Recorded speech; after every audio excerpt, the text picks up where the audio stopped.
Hello everyone, कैसे हैं आप सब। I hope you all are doing well. So आज हम करेंगे हमारा topic eukaryotic cell of chapter number first, that is cell the unit of life. तो जो हमारा यूकैरियोटिक सेल है, जब इसको हम ब्रेक करेंगे तो इसके दो वर्ड बनते हैं। First is eu and second is karyon. Eu का मतलब होता है ट्रू एंड कैरियन का मतलब होता है न्यूक्लियस। सो इसका मतलब अगर हम पूरी को कंबाइन करके बोलेंगे तो ट्रू न्यूक्लियस। तो यूकैरियोटिक सेल ऐसे सेल्स होते हैं जिनके पास ट्रू न्यूक्लियस होता है। इनके पास वेल डिफाइंड न्यूक्लियस होता है।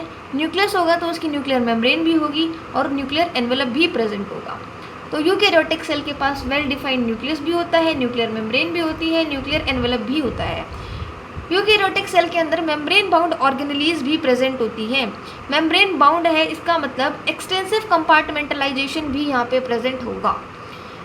फिर नेक्स्ट पॉइंट क्या आता है कि यूकैरियोटिक सेल के पास कॉम्प्लेक्स साइटोस्केलेटन और कॉम्प्लेक्स लोकोमोटरी स्ट्रक्चर्स प्रेजेंट होते हैं। साइटोस्केलेटन स्ट्रक्चर्स 3 प्रेजेंट होते हैं, actin, intermediate filament and microtubule. Right, ये हमारे सिलेबस में नहीं है तो हमें इसके बारे में इतना डिटेल में नहीं जानना। लोकोमोटरी स्ट्रक्चर्स के अंदर प्रोकैरियोट्स के अंदर लोकोमोटरी स्ट्रक्चर्स डिफरेंट होते हैं, यूकैरियोटिक के अंदर लोकोमोटरी स्ट्रक्चर्स डिफरेंट होते हैं। प्रोकैरियोटिक के अंदर लोकोमोटरी स्ट्रक्चर्स सिंपल फ्लैजेलिन प्रोटीन के होते हैं एंड यूकैरियोटिक के अंदर कॉम्प्लेक्स होते हैं और ट्यूबुलिन प्रोटीन होता है। यूकैरियोटिक सेल के अंदर डीएनए क्रोमोसोम्स के अंदर पाया जाता है और सारे के सारे यूकैरियोट्स सिमिलर नहीं होते हैं। ठीक है, फिर आता है हमारा सेल मेम्ब्रेन।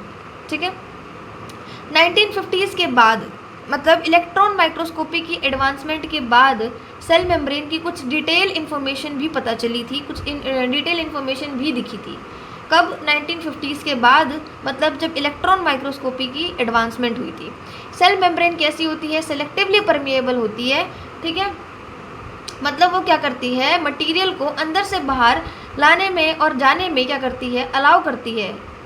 फिर आता है हमारा chemical studies of cell membrane. Cell membrane की केमिकल स्टडीज़ को पर्टिकुलरली हमारी मैच्योर्ड मेम्ब्रेन की आरबीसीज पे स्टडी किया गया था, मतलब इराइथ्रोसाइट्स पे स्टडी किया गया था इसको। अब एक नोट है हमारे पास कि जो सेल मेम्ब्रेन है डिफरेंट सेल्स की और उनकी ऑर्गेनेलीज की, वो मेजरली क्या है, लिपिड और प्रोटीन की बनी होती है। मेजरली लिपिड और प्रोटीन की बनी होती है, लेकिन लिपिड और प्रोटीन के परसेंट में वेरी हो सकती है, उसमें फ़र्क आ सकता है। लेकिन मोस्टली जो सेल मेम्ब्रेन्स होती हैं अलग अलग सेल्स की, सारी सेल्स की जो सेल मेम्ब्रेन होती है वो किसकी बनी होती है, लिपिड्स एंड प्रोटीन्स की बनी होती है और सिमिलर होती हैं। फिर आता है हमारा फॉस्फोलिपिड। तो सबसे मेन अबंडेंट लिपिड कौन सा है हमारा मेम्ब्रेन के अंदर? फॉस्फोलिपिड है। हमें फॉस्फोलिपिड का स्ट्रक्चर देखना है। एक हेड होता है और एक टेल होती है। राइट, एक हेड होता है और एक टेल होती है। जो हेड है ये कैसा होता है, इसके अंदर चार्ज्ड PO4 3- मॉलिक्यूल्स प्रेजेंट होते हैं और हेड हमारा पोलर होता है वाटर की वजह से। ठीक है, क्योंकि हमारा वाटर क्या होता है, पोलर होता है। तो हेड कैसा होता है, उसके अंदर हमारा फॉस्फेट मॉलिक्यूल्स भी प्रेजेंट होंगे और हेड कैसा होगा, हाइड्रोफिलिक होगा। हाइड्रोफिलिक का मतलब वाटर लविंग, वाटर से प्यार करता है। ठीक है, नीचे क्या होंगी, हमारी टेल्स होंगी। टेल्स कैसी होंगी, हाइड्रोफोबिक होंगी, वो पानी से डरती हैं।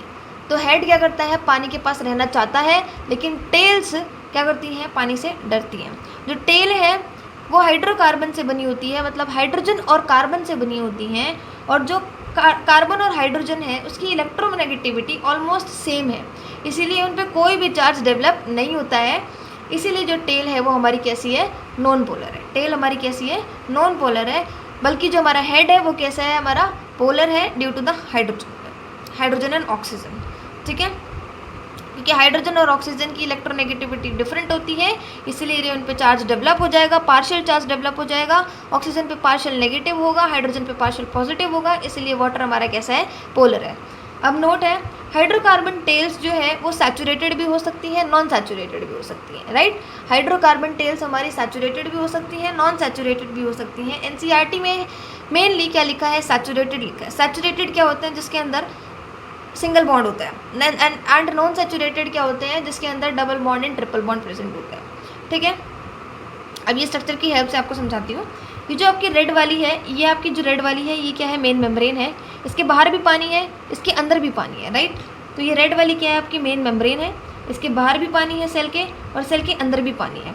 तो जो पर्पल वाला बाहर है रेड के, ये बाहर वाला पानी है, और अंदर वाला जो पर्पल है वो अंदर वाला पानी है, राइट।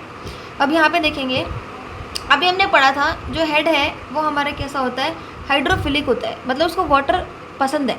तो बाहर भी पानी है, अंदर भी पानी है, तो जहाँ पानी होगा वहाँ पे हेड होगा। तो यहाँ पानी है तो हेड का फेस कहाँ होगा, पानी की तरफ। यहाँ पानी है तो यहाँ हेड का फेस क्या होगा, पानी की तरफ होगा। अब जो टेल्स है वो कैसी हैं, हाइड्रोफोबिक है, वो पानी से डरती है, तो हम टेल्स को पानी की तरफ नहीं रख सकते। तो इसीलिए जो टेल्स है वो अंदर की साइड होती हैं, दे फेसेस ईच अदर, वो एक दूसरे को फेस कर रही होती हैं। एक बार दोबारा रिपीट करती हूँ, जो हेड होते हैं वो कैसे होते हैं, आपके हाइड्रोफिलिक होते हैं, पानी से लव करते हैं। तो जहाँ जहाँ पानी होगा वहाँ पे क्या होगा, आपकी हेड होंगे, वहाँ पे आपके हेड प्रेजेंट होंगे। बाहर पानी है सेल, ये पूरी मेम्ब्रेन है आपकी, मोटी पूरी मेम्ब्रेन है, इसके बाहर पानी है, इसके अंदर पानी है। तो जो हेड है वो कैसा होता है, हाइड्रोफिलिक होता है, तो वो पानी को लव करता है, तो वो पानी के पास रहना पसंद करेगा। तो बाहर पानी है तो यहाँ पे क्या होंगे, उसके पास हेड होंगे। अंदर पानी है, यहाँ पे उसके पास क्या होंगे, हेड होंगे। और जो आपकी टेल होंगी वो हाइड्रोफोबिक होती हैं, पानी से डरती हैं, तो उनको हम पानी के पास नहीं रख सकते, इसीलिए वो क्या होंगी, अंदर की साइड होंगी। और उनकी जो लेग्स हैं, दे फेसेस ईच अदर, एक दूसरे की तरफ होंगी, सामने आमने सामने होंगी। तो यही कहना चाहते हैं, ठीक है। अब आते हैं आपके प्रोटीन्स। जो प्रोटीन्स हैं, on the basis of ease of extraction, कि आपको क्या प्रोटीन्स को कितने ईजी तरीके से एक्सट्रैक्ट कर सकते हो, उस बेसिस पे प्रोटीन्स को दो टाइप में क्लासीफाई किया गया है। पहले हैं आपके पेरिफेरल प्रोटीन्स, जिसको हम एक्सटेंसिव प्रोटीन्स भी कहते हैं। दूसरे हैं आपके इंट्रिंसिक प्रोटीन्स और इंटीग्रल प्रोटीन्स। फर्स्ट कौन से आपके, peripheral and extrinsic, and second is intrinsic and integral. जो पेरिफेरल प्रोटीन्स होते हैं, पेरीफेरी मतलब पेरीफेरी, बाहर की साइड। तो जो पेरीफेरी है ये आपकी लिपिड की लेयर है। लिपिड कैसी होती है, बाई लेयर होती है, 2 लेयर होती हैं इसकी। तो जो लिपिड की लेयर है, पेरीफेरल प्रोटीन्स हमेशा पेरीफेरी पे पाए जाएंगे, ऊपर पाए जाएंगे। ये देखो, ये जो मेम्ब्रेन है, जो आपकी लिपिड की लेयर है, इसके ऊपर पाए जाएंगे हमेशा पेरीफेरल प्रोटीन्स। और जो ये ऊपर है तो इजीली हम इनको लिपिड की लेयर से क्या कर सकते हैं, एक्सट्रैक्ट कर सकते हैं, राइट। फिर आते हैं हमारे दूसरे इंट्रिंसिक प्रोटीन, या फिर जिनको हम इंटीग्रल प्रोटीन्स कहते हैं। ये 2 टाइप के होते हैं। इंट्रिंसिक मतलब अंदर की साइड, तो पार्शियली भी हो सकते हैं वो लिपिड की लेयर के अंदर, और टोटली भी बरीड हो सकते हैं वो लिपिड की लेयर के अंदर। फॉर एग्जांपल ये देखो, ये प्रोटीन है, ये पार्शियली, ये हमारी लिपिड की लेयर है, ये पार्शियली इसके अंदर है, आधा ऊपर आधा नीचे, तो पार्शियली है। और ये वाला कैसा है, टोटली बरीड हो चुका है, टोटली धस चुका है लिपिड के अंदर। तो यहाँ से पूरा ये आ चुका है लिपिड के अंदर, तो यहाँ से यहाँ का सामान ट्रांसपोर्ट हो सकता है, एक टनल की तरह बिहेव करता है, इसीलिए इसको हम टनल प्रोटीन, ट्रांसमेम्ब्रेन प्रोटीन, या फिर कैरियर प्रोटीन, या फिर परमियस कहते हैं, राइट। फिर हमारा आता है एक बहुत important model, that is fluid Mosaic model, right. बहुत इंपॉर्टेंट मॉडल है, बहुत एग्जामिनेशन पॉइंट ऑफ व्यू से बहुत इंपॉर्टेंट है, that is fluid Mosaic model, जो कि 2 साइंटिस्ट ने दिया था, सिंगर एंड निकोलसन, 1972 के अंदर, 1950s के अंदर, मतलब इलेक्ट्रॉन माइक्रोस्कोपी के एडवांसमेंट के बाद दिया था, ठीक है। तो 2 साइंटिस्ट ने दिया था, सिंगर एंड निकोलसन ने दिया था 1972 के अंदर, आफ्टर 1950s।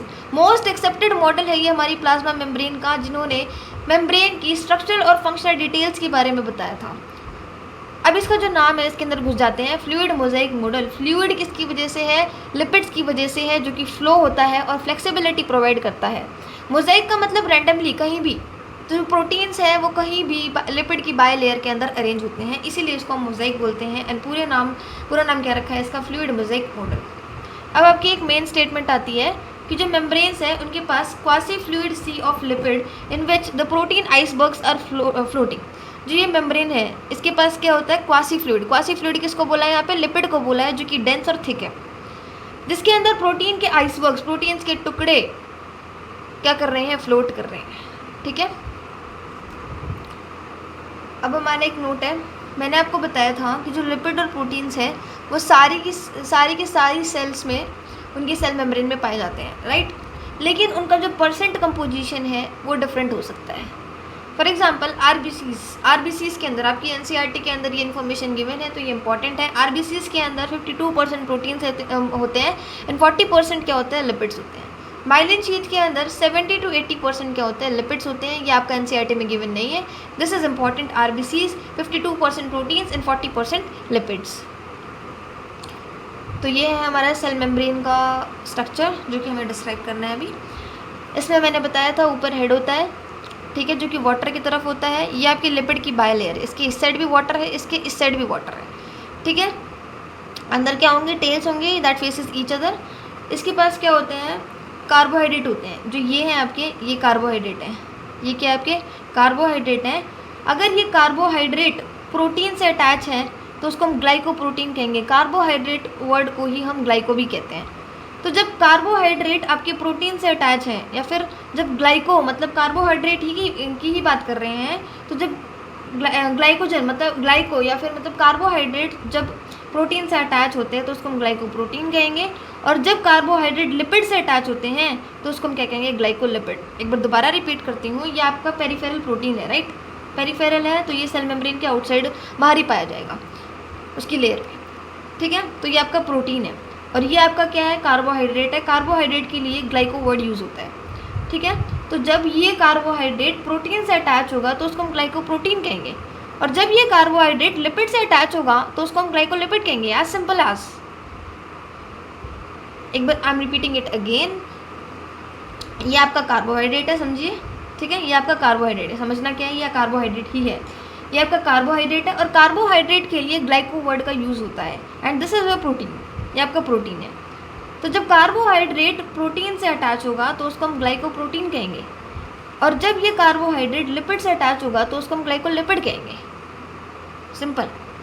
ये आपका कार्बोहाइड्रेट है, ये आपका पेरिफेरल प्रोटीन था, ये पार्शियली एम्बेडेड प्रोटीन है, राइट। और ये लिपिड की मोनोलेयर है। लिपिड कैसी होती है, बाय लेयर होती है। ये एक अकेली लेयर है लिपिड की, ये एक अकेली लेयर है लिपिड की। तो कितनी लेयर होगी टोटल, 2 लेयर होगी, दैट मीन्स बाय लेयर है ये। और जब पूरा पार्शली बरेड हो जाता है, टनल की तरह बिहेव करता है, उसको हम टनल प्रोटीन या फिर ट्रांसमेम्ब्रेन प्रोटीन भी कहते हैं। कुछ कोलेस्ट्रॉल्स होते हैं, ये सर्कल सर्कल आपको जो दिख रहे हैं, दीज आर द कोलेस्ट्रॉल, जो कि मेम्ब्रेन स्टेबलाइजर है, स्टेबलाइज करके रखते हैं सेल मेम्ब्रेन को। ये जो कोलेस्ट्रॉल होते हैं सिर्फ एनिमल सेल्स में पाए जाते हैं, और दूसरे ऑर्गेनिजम्स के अंदर स्टेरॉल्स, अलग अलग तरीके के स्टेरॉल्स पाए जाते हैं, जैसे कि एर्गोस्टेरॉल एंड स्टिग्मोस्टेरॉल, ठीक है। अब एक नोट आता है कि जो कार्बोहाइड्रेट्स होते हैं they are present only on the outer surface of the cell membrane. कि जो कार्बोहाइड्रेट्स होते हैं वो आउटर साइड पे प्रेजेंट होते हैं सेल मेम्ब्रेन की, ठीक है। जिसकी वजह से कार्बोहाइड्रेट बाहर की तरफ मेम्ब्रेन पे प्रेजेंट होने की वजह से जो सेल मेम्ब्रेन है वो एसिमेट्रिकल बन जाती है, ठीक है। अब इसके बारे में थोड़ी सी इन्फॉर्मेशन दी है कि जो लेटरल मूवमेंट है वो लिपिड और प्रोटीन्स दोनों में होती है, लेकिन जो फ्लिप फ्लॉप मूवमेंट होती है वो लिपिड्स में होती है, लेकिन प्रोटीन्स में बहुत कम होती है, बहुत रेयर होती है, ठीक है।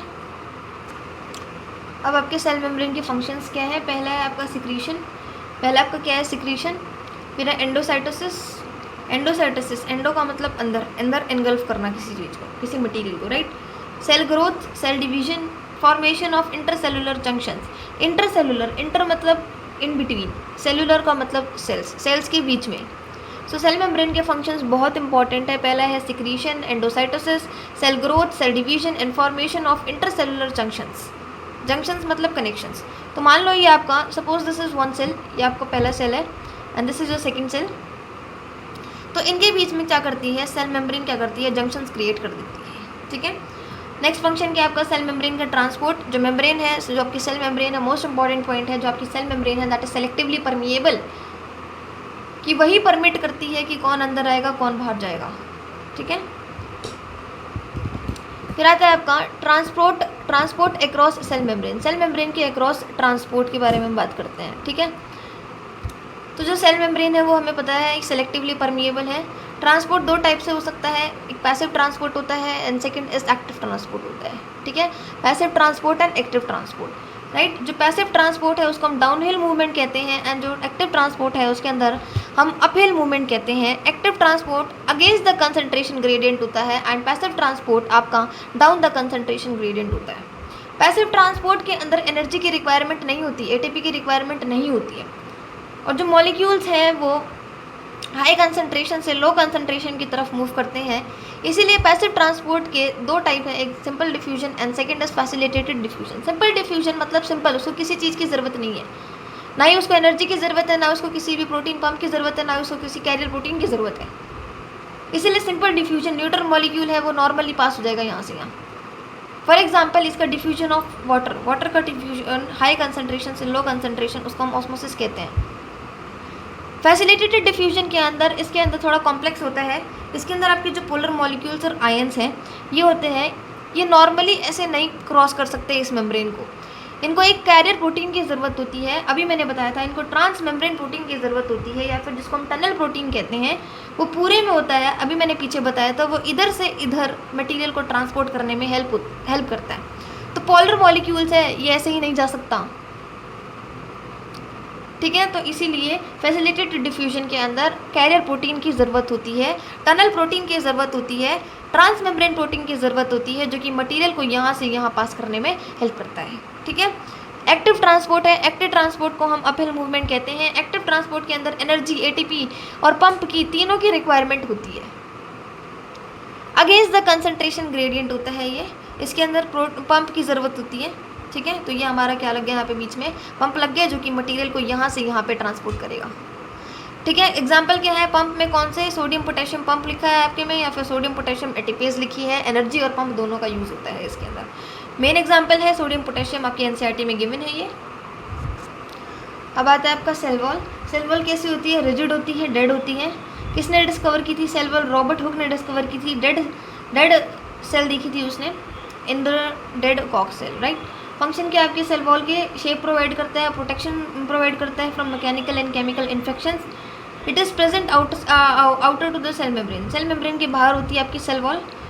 सेल टू सेल इंट्रैक्शन, दो सेल्स के बीच में इंट्रैक्शंस में हेल्प करती है आपकी सेल वॉल, और ये अननेसेसरी मैक्रोमोलिक्यूल्स की एंट्री को प्रिवेंट करती है सेल के अंदर, ठीक है। अब डिफरेंट सेल वॉल्स होती हैं, अलग अलग ऑर्गेनिजम्स की सेल वॉल डिफरेंट चीज़ों से बनी होती है। आर्की बैक्टीरिया की सेल वॉल सूडोम्यूरिन से बनी होती है। यू बैक्टीरिया की म्यूरिन एंड पेप्टाइडोग्लाइकन की बनी होती है। एल्गी की किसकी बनी होती है, सेलुलोज प्लस में galactans, mannans, minerals like the calcium carbonate. Higher plants की cellulose, hemicellulose, pectins, some proteins. Animal के अंदर सेल वॉल होती ही नहीं है, एब्सेंट होती है। फंगस की सेल वॉल किससे बनी होती है, आपकी काइटिन से बनी होती है। तो ये इंपॉर्टेंट है एग्जाम पॉइंट ऑफ व्यू से, तो ये आपको याद करने पड़ेंगे, ठीक है।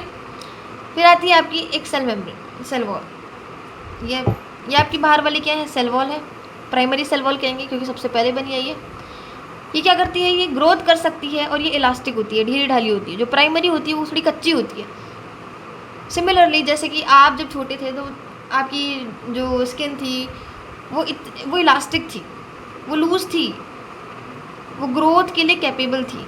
ऐसे ही जो प्राइमरी सेल वॉल है वो इलास्टिक है, वो ग्रोथ कर सकती है। और सेल वॉल के अंदर क्या होती है, आपकी सेल मेम्ब्रेन होती है। जैसे जैसे सेल मैच्योर होगा, ग्रो होगा, उसके बाद क्या होगा, ये आपकी बस सबसे बाहर वाली क्या होगी, जो आपकी प्राइमरी सेल वॉल थी वो क्या हो जाएगी, डिमिनिश हो जाएगी। और उस प्राइमरी सेल वॉल के अंदर एक सेकेंडरी सेल वॉल बन जाएगी। और सेकेंडरी सेल वॉल के अंदर तो सेल मेम्ब्रेन थी ही, सबसे अंदर हमेशा सेल मेम्ब्रेन ही रहेगी, सबसे अंदर हमेशा सेल मेम्ब्रेन ही रहेगी। लेकिन जो बाहर प्राइमरी सेल वॉल थी, जैसे जैसे सेल मैच्योर होगा, जैसे जैसे सेल ग्रो होगा, तो जो प्राइमरी सेल वॉल है ये डिमिनिश हो जाएगी, और जो सेकेंडरी सेल वॉल है वो प्राइमरी वाली के अंदर बनेगी, ठीक है। तो जो सेकेंडरी सेल वॉल है present inner to the primary cell wall, जो प्राइमरी सेल वॉल है उसके अंदर बनेगी आपकी सेकेंडरी सेल वॉल, ठीक है, towards the cell membrane, cell membrane की तरफ। ये हमारी अंदर पर्पल वाली सेल मेम्ब्रेन है इसकी तरफ। और कैसी होगी, रिजिड होगी, ये वाली रिजिड होगी। लेकिन जो प्राइमरी सेल वॉल होती है वो इलास्टिक होती है, सेकेंडरी सेल वॉल आपकी रिजिड होती है। अभी अपनी डायरेक्शन को अपनी शेप को चेंज नहीं कर सकती है, अब ये रिजिड हो चुकी है। इसीलिए अब जबकि सेकेंडरी सेल वॉल है इसके पास 3 लेयर्स होंगी, ठीक है, S1, S2 एंड S3। अब ये देखिए, ये आपका एक सेल है, ये आपका दूसरा सेल है। ये इस सेल का साइटोप्लाज्म है, ये इस सेल का साइटोप्लाज्म है। दो सेल के साइटोप्लाज्म को कनेक्ट करने वाला उसको हम क्या बोलते हैं, प्लाज्मोडेस्माटा बोलते हैं। ये आपकी सेकेंडरी सेल वॉल थी, इसके अंदर सेल मेम्ब्रेन थी। प्राइमरी सेल वॉल अब नहीं दिखेगी, डिमिनिश हो चुकी है, ठीक है। अब जो ये दो सेल हैं इनके साइटोप्लाज्म को कनेक्ट करने वाले को हम प्लाज्मोडेस्माटा कहते हैं। प्लाज्मोडेस्माटा क्या है, साइटोप्लाज्मिक स्ट्रैंड है जो कि साइटोप्लाज्म को कनेक्ट करता है दो नेबरिंग प्लांट सेल्स के, transverse cell wall and middle lamella, ठीक है। अब इसके पास कुछ ग्लू टाइप होते हैं जो कि दो प्लांट सेल को चिपका के रखते हैं। इसको हम क्या बोलते हैं, मिडल लेमेला बोलते हैं। इसको हम क्या बोलते हैं, मिडल लेमेला बोलते हैं। एडहेर्स का मतलब क्या होता है, प्लांट ग्लू की तरह करता है काम, उसको चिपका के रखता है दो सेल को। तो दो नेबरिंग प्लांट सेल्स को एक साथ चिपकाने वाले का नाम क्या है, हमारा मिडल लेमिला है। ये हमारा इसका साइटोप्लाज्म है, ठीक है। ये जो हमारा मिडल लेमिला है, ये क्वेश्चन बहुत इंपॉर्टेंट है। किससे बना होता है, ये कैल्शियम पेक्टेट से बना होता है। 99% किससे बना होता है, कैल्शियम पेक्टेट से बना होता है। 1% अगर ऑप्शन में ना हो तो second option is magnesium pectate, ठीक है। तो आज के लिए इतना ही, बाय बाय।